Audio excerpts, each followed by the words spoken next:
Praise the lord అండి. పరిశుద్ధ గ్రంథము నుండి అపోస్తులుడైన పౌలు ఎఫెసీయులకు వ్రాసిన పత్రిక 1వ అధ్యాయము నుండి చివరి 6వ అధ్యాయము వరకు ఈ విధముగా వ్రాయబడి ఉన్నది. 1వ అధ్యాయము. దేవుని చిత్తము వలన క్రీస్తు యేసు అపోస్తులుడైన పౌలు ఎఫెసులోనున్న పరిశుద్ధులను క్రీస్తు యేసునందు విశ్వాసులునైన వారికి శుభమని చెప్పి వ్రాయునది. మన తండ్రి అయిన దేవుని నుండియు ప్రభువైన యేసుక్రీస్తు నుండియు మీకు కృపయు సమాధానమును కలుగునుగాక.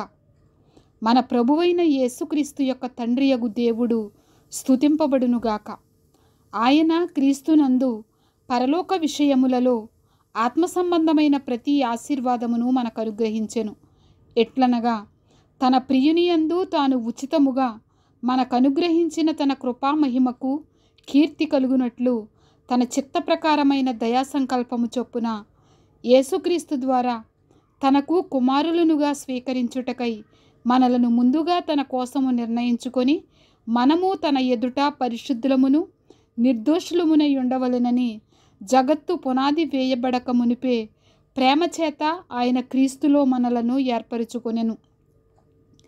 దేవుని కృపా మహాదైశ్వర్యమును బట్టి ఆ ప్రియునియందు ఆయన రక్తము వలన మనకు విమోచనము అనగా మన అపరాధములకు క్షమాపణ మనకు కలిగియున్నది. కాలము సంపూర్ణమైనప్పుడు జరగవలసిన ఏర్పాటును బట్టి ఆయన తన దయా సంకల్పము చొప్పున తన చిత్తమును గూర్చి మర్మమును మనకు తెలియచేసి మనకు సంపూర్ణమైన జ్ఞాన వివేచన కలుగుటకు ఆ కృపను మన ఎడల విస్తరింపజేసెను. ఈ సంకల్పమును బట్టి ఆయన పరలోకములో ఉన్నవే గాని భూమి మీద ఉన్నవే గాని సమస్తమును క్రీస్తునందు ఏకముగా సమకూర్చవలెనని తనలో తాను నిర్ణయించుకొనెను. మరియు క్రీస్తునందు ముందుగా నిరీక్షించిన మనము తన మహిమకు కీర్తి కలుగజేయవలెనని దేవుడు తన చిత్త ప్రకారమైన సంకల్పమును బట్టి మనలను ముందుగా నిర్ణయించి ఆయన యందు స్వాస్థ్యముగా ఏర్పరిచెను. ఆయన తన చిత్తానుసారముగా చేసిన నిర్ణయము చొప్పున సమస్త కార్యములను జరిగించుచున్నాడు. మీరును సత్యవాక్యమును అనగా మీ రక్షణ సువార్తను విని క్రీస్తునందు విశ్వాసముంచి వాగ్దానము చేయబడిన ఆత్మచేత ముద్రింపబడితిరి. దేవుని మహిమకు కీర్తి కలుగుటకై ఆయన సంపాదించుకునిన ప్రజలకు విమోచనము కలుగు నిమిత్తము ఈ ఆత్మ మన స్వాస్థ్యమునకు సంచకరువుగా ఉన్నాడు. ఈ హేతువు చేత ప్రభువైన యేసునందలి మీ విశ్వాసమును గూర్చియు పరిశుద్ధులందరి ఎడల మీరు చూపుచున్న విశ్వాసమును గూర్చియు నేను వినినప్పటి నుండి మీ విషయమై మానక దేవునికి కృతజ్ఞతాస్తుతులు చెల్లించుచున్నాను. మరియు మీ మనోనేత్రములు వెలిగింపబడినందున ఆయన మిమ్మును పిలిచిన పిలుపు వల్లనైన నిరీక్షణ ఎట్టిదో పరిశుద్ధులలో ఆయన స్వాస్థ్యము యొక్క మహిమైశ్వర్యం ఎట్టిదో ఆయన క్రీస్తునందు వినియోగపరిచిన బలాతిశయమును బట్టి విశ్వసించు మనయందు ఆయన చూపుచున్న తన శక్తి యొక్క అపరిమితమైన మహాత్మ్యం ఎట్టిదో మీరు తెలుసుకొనవలెనని మన ప్రభువైన యేసుక్రీస్తు యొక్క దేవుడైన మహిమ స్వరూపియగు తండ్రి తన్ను తెలుసుకొనుటయందు మీకు జ్ఞానమును ప్రత్యక్షతయును గల మనసు అనుగ్రహించునట్లు నేను నా ప్రార్థనలయందు మిమ్మును గూర్చి విజ్ఞాపన చేయుచున్నాను. ఆయన ఆ బలాతిశయము చేత క్రీస్తును మృతులలో నుండి లేపి సమస్తమైన ఆధిపత్యము కంటెను, అధికారము కంటెను, శక్తి కంటెను, ప్రభుత్వము కంటెను ఈ యుగమునందు మాత్రమే కాక రాబోవు యుగమునందును పేరు పొందిన ప్రతి నామము కంటెను ఎంతో హెచ్చుగా పరలోకమునందు ఆయనను తన కుడిపార్శ్వమున కూర్చుండబెట్టుకొని ఉన్నాడు. మరియు సమస్తమును ఆయన పాదముల క్రింద ఉంచి సమస్తము పైని ఆయనను సంఘమునకు శిరస్సుగా నియమించెను. ఆ సంఘము ఆయన శరీరము సమస్తమును పూర్తిగా నింపుచున్నవాని సంపూర్ణతయై ఉన్నది. 2వ అధ్యాయము. మీ అపరాధముల చేతను పాపముల చేతను మీరు చచ్చిన వారై ఉండగా ఆయన మిమ్మును క్రీస్తుతో కూడా బ్రతికించెను. మీరు వాటిని చేయుచు వాయుమండల సంబంధమైన అధిపతిని అనగా అవిధేయులైన వారిని ఇప్పుడు ప్రేరేపించు శక్తికి అధిపతిని అనుసరించి ఈ ప్రపంచ ధర్మము చొప్పున మునుపు నడుచుకొంటిరి. వారితో కలిసి మనమందరమును శరీరము యొక్కయు మనస్సు యొక్కయు కోరికలను నెరవేర్చుకొనుచు మన శరీరాశలను అనుసరించి మునుపు ప్రవర్తించుచు కడమవారి వలనే స్వభావ సిద్ధముగా దైవోగ్రతకు పాత్రులమయ్యుంటిమి. అయినను దేవుడు కరుణాసంపన్నుడయ్యుండి మనము మన అపరాధముల చేత చచ్చిన వారమయ్యుండినప్పుడు సైతము మన ఎడల చూపిన తన మహాప్రేమ చేత మనలను క్రీస్తుతో కూడా బ్రతికించెను. కృపచేత మీరు రక్షింపబడి ఉన్నారు. క్రీస్తు యేసునందు ఆయన మనకు చేసిన ఉపకారము ద్వారా అత్యధికమైన తన కృపా మహాదైశ్వర్యమును రాబోవు యుగములలో కనుపరుచు నిమిత్తము క్రీస్తు యేసునందు మనలను ఆయనతో కూడా లేపి పరలోకమందు ఆయనతో కూడా కూర్చుండబెట్టెను. మీరు విశ్వాసము ద్వారా కృపచేతనే రక్షింపబడి ఉన్నారు. ఇది మీ వలన కలిగినది కాదు, దేవుని వరమే. అది క్రియల వలన కలిగినది కాదు గనుక ఎవడునూ అతిశయపడ వీలు లేదు. మరియు వాటి యందు మనము నడుచుకొనవలెనని దేవుడు ముందుగా సిద్ధపరిచిన సత్క్రియలు చేయుటకై మనము క్రీస్తు యేసునందు సృష్టింపబడిన వారమై ఆయన చేసిన పని అయ్యున్నాము. కాబట్టి మునుపు శరీర విషయములో అన్యజనులయ్యుండి శరీరమందు చేతితో చేయబడిన సున్నతి గలవారు అనబడిన వారి చేత సున్నతి లేని వారనబడిన మీరు ఆ కాలమందు ఇశ్రాయేలుతో సహపౌరులు కాక పరదేశులను, వాగ్దాన నిబంధనలు లేని పరజనులను, నిరీక్షణ లేనివారును, లోకమందు దేవుడు లేనివారునయ్యుండి క్రీస్తుకు దూరస్థులయ్యుంటిరని మీరు జ్ఞాపకము చేసుకొనుడి. అయినను మునుపు దూరస్థులైన మీరు ఇప్పుడు క్రీస్తు యేసునందు క్రీస్తు రక్తము వలన సమీపస్థులై ఉన్నారు.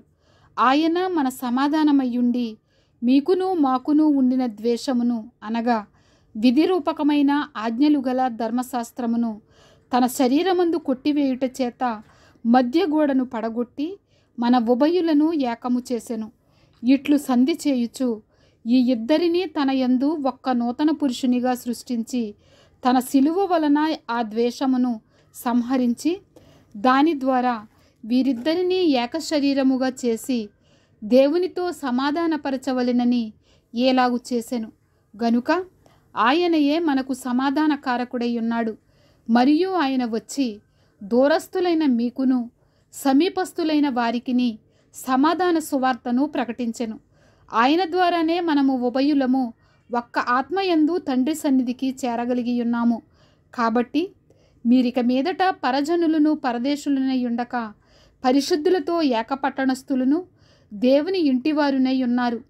క్రీస్తు యేసే ముఖ్యమైన మూలరాయి అయి ఉండగా అపోస్తులులను ప్రవక్తలను వేసిన పునాది మీద మీరు కట్టబడి ఉన్నారు. ప్రతి కట్టడమును ఆయనలో చక్కగా అమర్చబడి ప్రభువునందు పరిశుద్ధమైన దేవాలయమగుటకు వృద్ధి పొందుచున్నది. ఆయనలో మీరు కూడా ఆత్మమూలముగా దేవునికి నివాస స్థలమయ్యుండుటకు కట్టబడుచున్నారు. 3వ అధ్యాయము. ఈ హేతువు చేత అన్యజనులైన మీ నిమిత్తము క్రీస్తు యేసు యొక్క ఖైదీనైన పౌలను నేను ప్రార్థించుచున్నాను. మీ కొరకు నాకు అనుగ్రహింపబడిన దేవుని కృప విషయమైన ఏర్పాటును గూర్చి మీరు వినియున్నారు. ఎట్లనగా క్రీస్తు మర్మము దేవదర్శనము వలన నాకు తెలియపరచబడినదను సంగతిని గూర్చి మునుపు సంక్షేపముగా వ్రాసితిని. మీరు దానిని చదివిన ఎడల దానిని బట్టి ఆ క్రీస్తు మర్మమును గూర్చి నాకు కలిగిన జ్ఞానము గ్రహించుకొనగలరు. ఈ మర్మమిప్పుడు ఆత్మమూలముగా దేవుని పరిశుద్ధులకు అపోస్తులులకును ప్రవక్తలకును బయలుపరచబడి ఉన్నట్టుగా పూర్వకాలముల యందు మనుషులకు తెలియపరచబడలేదు. ఈ మర్మమేదనగా అన్యజనులు సువార్త వలన క్రీస్తు యేసునందు యూదులతో పాటు సమాన వారసులను, ఒక శరీరమందలి సాటి అవయవములను వాగ్దానములో పాలివారులునై ఉన్నారనున్నదియే. దేవుడు కార్యకారియగు తన శక్తిని బట్టి నాకు అనుగ్రహించిన కృపావరము చొప్పున నేను ఆ సువార్తకు పరిచారకుడనైతిని. దేవుడు మన ప్రభువు అయిన క్రీస్తు యేసునందు చేసిన నిత్య సంకల్పము చొప్పున పరలోకములో ప్రధానులకును అధికారులకును సంఘము ద్వారా తన యొక్క నానా విధమైన జ్ఞానము ఇప్పుడు తెలియబడవలెనని ఉద్దేశించి శోధింపశక్యము కాని క్రీస్తు ఐశ్వర్యమును అన్యజనులలో ప్రకటించుటకును సమస్తమును సృష్టించిన దేవుని యందు పూర్వకాలము నుండి మరుగయ్యున్న ఆ మర్మమును గూర్చిన ఏర్పాటు ఎట్టిదో అందరికిని తేటపరుచుటకును పరిశుద్ధులందరిలో అత్యల్పుడనైన నాకు ఈ కృప అనుగ్రహించెను. ఆయన యందలి విశ్వాసము చేత ధైర్యమును నిర్భయమైన ప్రవేశమును ఆయనను బట్టి మనకు కలిగియున్నవి. కాబట్టి మీ నిమిత్తమై నాకు వచ్చిన శ్రమలను చూచి మీరు అధైర్యపడవద్దని వేడుకొనుచున్నాను. ఇవి మీకు మహిమకరములై ఉన్నవి. ఈ హేతువు చేత పరలోకమునందును భూమి మీదను ఉన్న ప్రతి కుటుంబము ఏ తండ్రిని బట్టి కుటుంబమని పిలువబడుచున్నదో ఆ తండ్రి ఎదుట నేను మోకాళ్ళుని, మీరు అంతరంగ పురుషుని యందు శక్తి కలిగి ఆయన ఆత్మ వలన బలపరచబడినట్లుగాను, క్రీస్తు మీ హృదయములలో విశ్వాసము ద్వారా నివసించున్నట్లుగాను తన మహిమైశ్వర్యము చొప్పున మీకు దయచేయవలెననియు, మీరు దేవుని సంపూర్ణత యందు పూర్ణులగునట్లుగా ప్రేమయందు వేరుపారి స్థిరపడి సమస్త పరిశుద్ధులతో కూడా దాని వెడల్పు, పొడుగు, లోతు, ఎత్తు ఎంతో గ్రహించుకొనుటకును, జ్ఞానమునకు మించిన క్రీస్తు ప్రేమను తెలుసుకొనుటకును తగిన శక్తి గలవారు కావలెననియు ప్రార్థించుచున్నాను.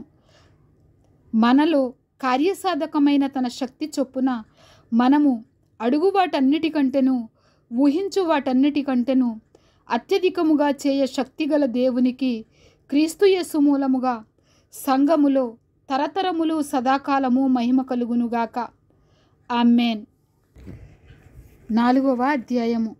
కాబట్టి మీరు సమాధానమును బంధము చేత ఆత్మ కలిగించు ఐక్యమును కాపాడుకొనుటయందు శ్రద్ధ కలిగిన వారై ప్రేమతో ఒకనినొకడు సహించుచు మీరు పిలువబడిన పిలుపునకు తగినట్లుగా దీర్ఘశాంతముతో కూడిన సంపూర్ణ వినయముతోనూ సాత్వికముతోనూ నడుచుకొనవలెనని ప్రభువును బట్టి ఖైదీనైన నేను మిమ్మును బతిమాలుకొనుచున్నాను. శరీరం ఒక్కటే, ఆత్మయు ఒక్కడే. ఆ ప్రకారమే మీ పిలుపు విషయమై ఒక్కటే నిరీక్షణ యందుండుటకు పిలువబడితిరి. ప్రభువు ఒక్కడే, విశ్వాసం ఒక్కటే, బాప్తిస్మం ఒక్కటే, అందరికీ తండ్రి అయిన దేవుడు ఒక్కడే. ఆయన అందరికీ పైగా ఉన్నవాడై అందరిలోనూ వ్యాపించి అందరిలో ఉన్నాడు. అయితే మనలో ప్రతివానికిని క్రీస్తు అనుగ్రహించు వరము యొక్క పరిమాణము చొప్పున కృప ఇయ్యబడెను. అందుచేత ఆయన ఆరోహణమైనప్పుడు చెరను చెరగా పట్టుకొని పోయి మనుషులకు ఈవులను అనుగ్రహించెనని చెప్పబడి ఉన్నది. ఆరోహణమాయననగా ఆయన భూమి యొక్క క్రింది భాగములకు దిగిననియు అర్థమిచ్చుచున్నది కదా. దిగినవాడు తానే సమస్తమును నింపునట్లు ఆకాశమండలములన్నిటికంటే మరీ పైకి ఆరోహణమైన వాడునై ఉన్నాడు. మనమందరము విశ్వాస విషయములోను దేవుని కుమారుని గూర్చిన జ్ఞాన విషయములోను ఏకత్వము పొంది సంపూర్ణ పురుషుల మగు వరకు, అనగా క్రీస్తునకు కలిగిన సంపూర్ణతకు సమానమైన సంపూర్ణత కలవారు మగు వరకు ఆయన ఏలాగు నియమించెను. పరిశుద్ధులు సంపూర్ణులగునట్లు క్రీస్తు శరీరము క్షేమాభివృద్ధి చెందుటకును పరిచర్య ధర్మము జరుగుటకును ఆయన కొందరిని అపోస్తలులను గాను, కొందరిని ప్రవక్తలను గాను, కొందరిని సువార్తికులను గాను, కొందరిని కాపరులను గాను, ఉపదేశకులను గాను నియమించెను.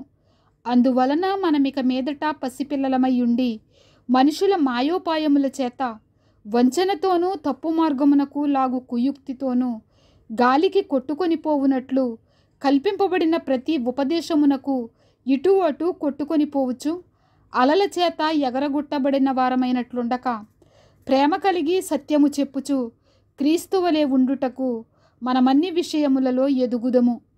ఆయన శిరస్సయ్యి ఉన్నాడు.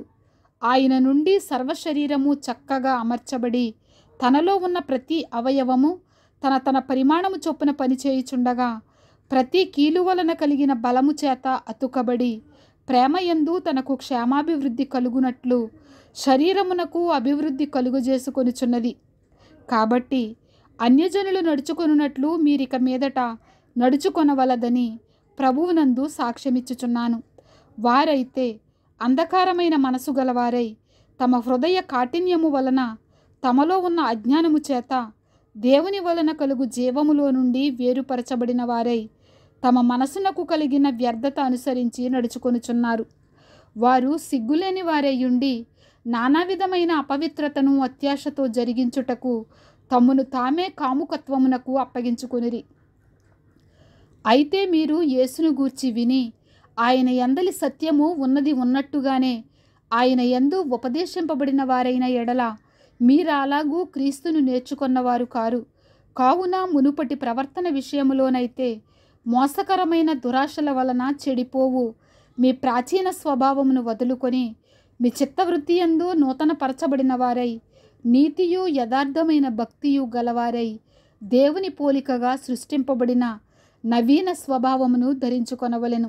మనము ఒకరికొకరము అవయవములై ఉన్నాము గనుక మీరు అబద్ధమాడుట మాని ప్రతివాడును తన పొరుగువానితో సత్యమే మాటలాడవలెను. కోపపడుడి, కానీ పాపము చేయకుడి. సూర్యుడస్తమించు వరకు మీ కోపము నిలిచియుండకూడదు. అపవాదికి చోటియ్యకుడి. దొంగిలువాడు ఇక మీదట దొంగిలక అక్కరగలవానికి పంచిపెట్టుటకు వీలు కలుగు నిమిత్తము తన చేతులతో మంచి పని చేయుచు కష్టపడవలెను. వినువారికి మేలు కలుగునట్లు అవసరమును బట్టి క్షేమాభివృద్ధికరమైన అనుకూల వచనమే పలుకుడి గాని దుర్భాష ఏదైనను మీ నోట రానియ్యకుడి. దేవుని పరిశుద్ధాత్మను దుఃఖపరచకుడి. విమోచన దినము వరకు ఆయన యందు మీరు ముద్రింపబడి ఉన్నారు. సమస్తమైన ద్వేషము, కోపము, క్రోధము, అల్లరి, దూషణ, సకలమైన దుష్టత్వము మీరు విసర్జించుడి. ఒకని ఎడల ఒకడు దయ కలిగి కరుణాహృదయులై క్రీస్తునందు దేవుడు మిమ్మును క్షమించిన ప్రకారము మీరును ఒకరినొకరు క్షమించుడి. 5వ అధ్యాయము. కావున మీరు ప్రియులైన పిల్లల వలె దేవుని పోలి నడుచుకొనుడి. క్రీస్తు మిమ్మును ప్రేమించి పరిమళ వాసనగా ఉండుటకు మన కొరకు తన్ను తాను దేవునికి అర్పణముగాను బలిగాను అప్పగించుకొనెను. అలాగుననే మీరును ప్రేమ కలిగి నడుచుకొనుడి. మీలో జారత్వమే గాని ఏ విధమైన అపవిత్రతయే గాని లోభత్వమే గాని వీటి పేరైనను ఎత్తకూడదు. ఇదే పరిశుద్ధులకు తగినది. కృతజ్ఞతావచనమే మీరు ఉచ్చరింపవలెను గాని మీరు బూతులైనను పోకిరి మాటలైనను సరసోక్తులైనను ఉచ్చరింపకూడదు. ఇవి మీకు తగవు. వ్యభిచారి అయినను అపవిత్రుడైనను విగ్రహారాధికుడైన లోబి అయినను క్రీస్తు యొక్కయు దేవుని యొక్కయు రాజ్యమునకు హక్కుదారుడు కాడను సంగతి మీకు నిశ్చయముగా తెలియను. వ్యర్థమైన మాటల వలన ఎవడును మిమ్మును మోసపరచనియ్యకుడి. ఇటు క్రియల వలన దేవుని ఉగ్రత అవిధేయులైన వారి మీదికి వచ్చును గనుక మీరు అట్టి వారితో పాలివారై ఉండకుడి. మీరు పూర్వమందు చీకటి అయ్యుంటిరి, ఇప్పుడైతే ప్రభువునందు వెలుగయ్యున్నారు. వెలుగు ఫలము సమస్త విధములైన మంచితనము, నీతి, సత్యమను వాటిలో కనబడుచున్నది. గనుక ప్రభువుకేది ప్రీతికరమైనదో దానిని పరీక్షించుచు వెలుగు సంబంధుల వలె నడుచుకొనుడి. నిష్ఫలమైన అంధకార క్రియలలో పాలివారయ్యుండక వాటిని ఖండించుడి. ఏలయనగా అట్టి క్రియలు చేయువారు రహస్యమందు జరిగించు పనులను గూర్చి మాటలాడుటయైనను అవమానకరమై ఉన్నది. సమస్తమును ఖండింపబడి వెలుగు చేత ప్రత్యక్షపరచబడును. ప్రత్యక్షపరచున్నది ఏదో అది వెలుగే కదా. అందుచేత నిద్రించుచున్న నీవు మేల్కొని మృతులలో నుండి లెమ్ము, క్రీస్తు నీ మీద ప్రకాశించునని ఆయన చెప్పుచున్నాడు.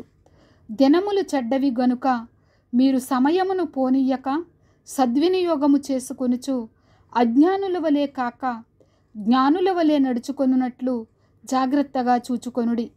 ఇందు నిమిత్తము మీరు అవివేకులు కాక ప్రభువు యొక్క చిత్తమేమిటో గ్రహించుకొనుడి. మరియు మద్యముతో మత్తులై ఉండకుడి, దానిలో దుర్వ్యాపారము కలదు. అయితే ఆత్మపూర్ణులయ్యుండుడి. ఒకనినొకడు కీర్తనలతోనూ సంగీతములతోనూ ఆత్మ సంబంధమైన పాటలతోనూ హెచ్చరించుచు మీ హృదయములలో ప్రభువును గూర్చి పాడుచు కీర్తించుచు మన ప్రభువైన యేసుక్రీస్తు పేరట సమస్తమును గూర్చి తండ్రి అయిన దేవునికి ఎల్లప్పుడూ కృతజ్ఞతాస్తుతులు చెల్లించుచు క్రీస్తునందలి భయముతో ఒకనికొకడు లోబడియుండుడి. స్త్రీలారా, ప్రభువునకు వలె మీ సొంత పురుషులకు లోబడియుండుడి. క్రీస్తు సంఘమునకు శిరస్సయ్యున్నలాగున పురుషుడు భార్యకు శిరస్సయ్యున్నాడు. క్రీస్తే శరీరమునకు రక్షకుడయ్యున్నాడు. సంఘము క్రీస్తునకు లోబడినట్టుగా భార్యలు కూడా ప్రతి విషయములోనూ తమ పురుషులకు లోబడవలెను. పురుషులారా, మీరును మీ భార్యలను ప్రేమించుడి. అటువలే క్రీస్తు కూడా సంఘమును ప్రేమించి అది కళంకమైనను ముడతయైనను అట్టిది మరి ఏదైనను లేక పరిశుద్ధమైనదిగాను నిర్దోషమైనదిగాను మహిమగల సంఘముగాను ఆయన తన ఎదుట దానిని నిలువబెట్టుకొనవలెనని వాక్యముతో ఉదక స్నానము చేత దానిని పవిత్రపరిచి పరిశుద్ధపరచుటకై దాని కొరకు తన్ను తాను అప్పగించుకొనెను. అటువలనే పురుషులు కూడా తమ సొంత శరీరములను వలె తమ భార్యలను ప్రేమింపబద్దులై ఉన్నారు. తన భార్యను ప్రేమించువాడు తన్ను ప్రేమించుకొనుచున్నాడు. తన శరీరమును ద్వేషించిన వాడెవడునూ లేడు గాని ప్రతివాడును దానిని పోషించి సంరక్షించుకొనును. మనము క్రీస్తు శరీరమునకు అవయవములమై ఉన్నాము గనుక అలాగే క్రీస్తు కూడా సంఘమును పోషించి సంరక్షించుచున్నాడు. ఈ హేతువు చేత పురుషుడు తన తండ్రిని తల్లిని విడిచి తన భార్యను హత్తుకొనును, వారిద్దరును ఏక శరీరమగుదురు. ఈ మర్మము గొప్పది. అయితే నేను క్రీస్తును గూర్చియు సంఘమును గూర్చియు చెప్పుచున్నాను. మెట్టుకు మీలో ప్రతి పురుషుడును తనను వలె తన భార్యను ప్రేమింపవలెను. భార్య అయితే తన భర్త యందు భయము కలిగియుండునట్లు చూచుకొనవలెను. 6వ అధ్యాయము. పిల్లలారా, ప్రభువునందు మీ తల్లిదండ్రులకు విధేయులయుండుడి, ఇది ధర్మమే. నీకు మేలు కలుగునట్లు నీ తండ్రిని తల్లిని సన్మానింపుము, అప్పుడు నీవు భూమి మీద దీర్ఘాయుష్మంతుడవగుదువు. ఇది వాగ్దానముతో కూడిన ఆజ్ఞలలో మొదటిది. తండ్రులారా, మీ పిల్లలకు కోపము రేపక ప్రభువు యొక్క శిక్షలోనూ బోధలోనూ వారిని పెంచుడి. దాసులారా, యథార్థమైన హృదయము గలవారై భయముతోనూ వణుకుతోనూ క్రీస్తునకు వలె శరీర విషయమై మీ యజమానులైన వారికి విధేయులయుండుడి. మనుషులను సంతోషపెట్టువారు చేయునట్లు కంటికి కనబడుటకే కాక క్రీస్తు దాసులమని ఎరిగి దేవుని చిత్తమును మనఃపూర్వకముగా జరిగించుచు మనుషులకు చేసినట్టు కాక ప్రభువునకు చేసినట్టే ఇష్టపూర్వకముగా సేవ చేయుడి. దాసుడైనను స్వతంత్రుడైనను మీలో ప్రతి వాడును ఏ సత్కార్యము చేయునో దాని ఫలము ప్రభువు వలన పొందునని మీరెరుగుదురు. యజమానులారా, మీకును వారికిని యజమానుడైన వాడు పరలోకమందున్నాడనియు ఆయనకు పక్షపాతము లేదనియు ఎరిగిన వారై వారిని బెదిరించుట మాని ఆ ప్రకారమే వారి ఎడల ప్రవర్తించుడి. తుదకు ప్రభువు యొక్క మహాశక్తిని బట్టి ఆయన యందు బలవంతులయ్యుండుడి. మీరు అపవాది తంత్రములను ఎదిరించుటకు శక్తిమంతులగునట్లు దేవుడిచ్చు సర్వాంగ కవచమును ధరించుకొనుడి. ఏలయనగా మనము పోరాడునది శరీరులతో కాదు గాని ప్రధానులతోనూ అధికారులతోనూ ప్రస్తుత అంధకార సంబంధులగు లోకనాథులతోనూ ఆకాశమండలమందున్న దురాత్మల సమూహములతోనూ పోరాడుచున్నాము. అందుచేతను మీరు ఆపద్దినమందు వారిని ఎదిరించుటకును సమస్తము నెరవేర్చిన వారై నిలువబడుటకును శక్తిమంతులగునట్లు దేవుడిచ్చు సర్వాంగ కవచమును ధరించుకొనుడి. ఎలాగనగా మీ నడుమునకు సత్యమును దట్టి కట్టుకొని నీతియను మైమరువు తొడుగుకొని పాదములకు సమాధాన సువార్త వలనైన సిద్ధ మనస్సును జోడు తొడుగుకొని నిలువబడుడి. ఇవన్నీయూ కాక విశ్వాసమును డాలు పట్టుకొనుడి. దానితో మీరు దుష్టుని అగ్నిబాణములన్నిటినీ ఆర్పుటకు శక్తిమంతులగుదురు. మరియు రక్షణయను శిరస్త్రాణమును దేవుని వాక్యమును ఆత్మఖడ్గమును ధరించుకొనుడి. ఆత్మ వలన ప్రతి సమయమునందును ప్రతి విధమైన ప్రార్థనను విజ్ఞాపనను చేయుచు ఆ విషయమై సమస్త పరిశుద్ధుల నిమిత్తమును పూర్ణమైన పట్టుదలతో విజ్ఞాపన చేయుచు మెలకువగా ఉండుడి. మరియు నేను దేని నిమిత్తము రాయబారినై సంకెళ్లలో ఉన్నానో ఆ సువార్త మర్మమును ధైర్యముగా తెలియచేయుటకు నేను మాటలాడ నోరు తెరిచినప్పుడు దానిని గూర్చి నేను మాటలాడవలసినట్టుగా ధైర్యముతో మాట్లాడుటకై వాక్శక్తి నాకు అనుగ్రహింపబడినట్లు నా నిమిత్తమును పూర్ణమైన పట్టుదలతో విజ్ఞాపన చేయుచు మెలకువగా ఉండుడి. మీరును నా క్షేమ సమాచారమంతయు తెలుసుకొనుటకు ప్రియ సహోదరుడును ప్రభువునందు నమ్మకమైన పరిచారకుడునైన తుకికు నా సంగతులనియు మీకు తెలియచేయును. మీరు మా సమాచారము తెలుసుకొనుటకును అతడు మీ హృదయములను ఓదార్చుటకును అతనిని మీ యొద్దకు పంపితిని. తండ్రి అయిన దేవుని నుండియు ప్రభువైన యేసుక్రీస్తు నుండియు సమాధానమును విశ్వాసముతో కూడిన ప్రేమయును సహోదరులకు కలుగునుగాక. మన ప్రభువైన యేసుక్రీస్తును శాశ్వతమైన ప్రేమతో ప్రేమించు వారికందరికీ కృప కలుగునుగాక. ఆమెన్. ఇంతటితో అపోస్తలుడైన పౌలు ఎఫెసీయులకు వ్రాసిన పత్రిక ముగియుచున్నది. ఆమెన్.